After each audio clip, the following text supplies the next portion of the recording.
আজকের গল্প ভয়ঙ্কর সার্কিট হাউস। আজ থেকে বহু বছর আগের কথা, তা প্রায় 40 বছর তো হবেই। আমার বয়স 9 থেকে 10 হবে। তখন আমরা কোরাপুট জেলার মাঝকুণ্ডু বলে উড়িষ্যার এক জায়গাতে কিছুদিন ছিলাম। উড়িষ্যার জয়পুর থেকে প্রায় 40 কিমি দক্ষিণে, টানা পাহাড়ের উপর ঘাটা রাস্তা। তখন দিনে একটা বাস চলতো। বাবার সঙ্গে আমরা জিপে যেতাম মাঝকুণ্ডু।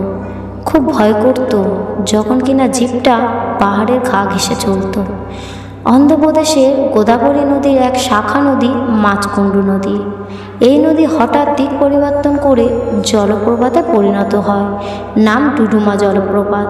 চারিদিকে পাহাড় ঘেরা এই মনোরম জায়গা, শান্ত পরিবেশ, জলপ্রপাতের গুরুগম্ভীর গর্জনে কম্পিত পরিবেশ। এখানে 1955 সালে তৈরি হয় জলাপুট ড্যাম।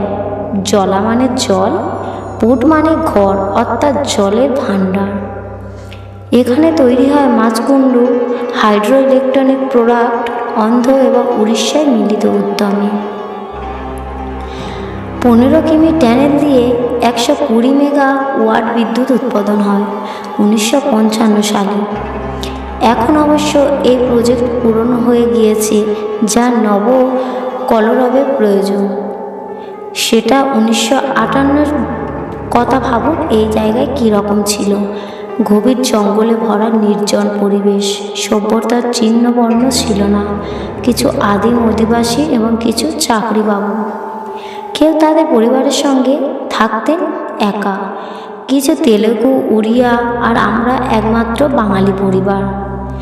অবশ্য আমরা ছুটি কাটাতে যেতাম ওখানে, কারণ আমার পিতৃদেব ওখানকার একজন অফিসার ছিলেন। আমাদের পড়াশোনার জন্য তিনি একাকিত্ব বেছে প্রসঙ্গে আসেন। সেই 1955 সালের আগে ওই জলাপুটে আসেন কিছু জার্মানি ইঞ্জিনিয়ার। তাদের জন্য সার্কিট হাউস তৈরি হয়েছিল, যাতে কোনো অসুবিধা না হয়। আজ সেই সার্কিট হাউসের কথা বলি।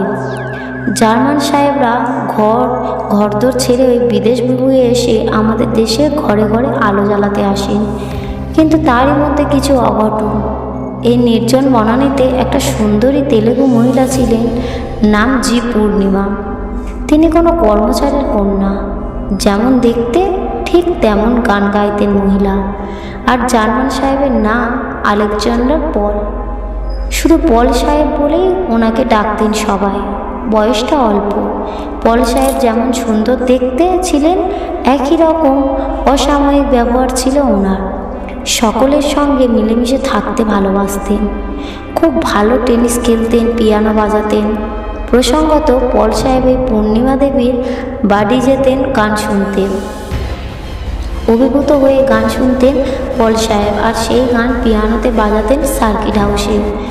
সেই সঙ্গীতের মূর্ছায় দুজনের মধ্যে কোথাও কখনো প্রেম সৃষ্টি হয়, কেউ বুঝে উঠতে পারেনি কখনো।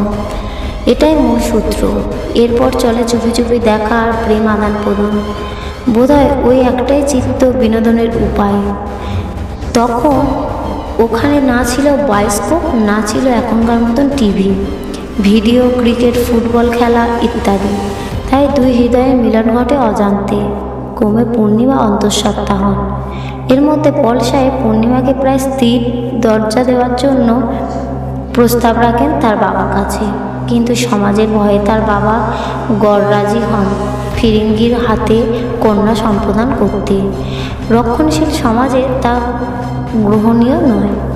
বিশেষ করে সেই যুগে পল সাহেব ব্যতীত হন। এর মধ্যে কিছুদিন কেটে যায়, ওদের দেখা সাক্ষাৎ বন্ধ। সেদিন ছিল পৌষ পূর্ণিমা। পূর্ণিমা চুপি চুপি সার্কিট হাউসে যায়, কিন্তু দেখে পল সাহেব নেই। তাকে না জানিয়ে পল সাহেব চলে যান। সে কান্নায় ভেঙে পড়ে, ওইখানেই আত্মহত্যা করে গলায় দড়ি দিয়ে। সবাই দেখে চকিত হন। এহেন জায়গায় এরমটি কেউ আশা করেনি। পুলিশ আসে, বডি পোস্টমর্টম হয়। পল সাহেব এই ঘটনার বেশ কিছুদিন আগে ফিরে যান তার নিজের জায়গায়। ওখান থেকে দেশে পাড়ি দেন। সেই সার্কিট হাউসে এরপর থেকে আর কোনো সাহেব থাকেননি, কারণ পূর্ণিমা ঠিক পূর্ণিমার দিন রাতে বেরোতো খোলা চুলে।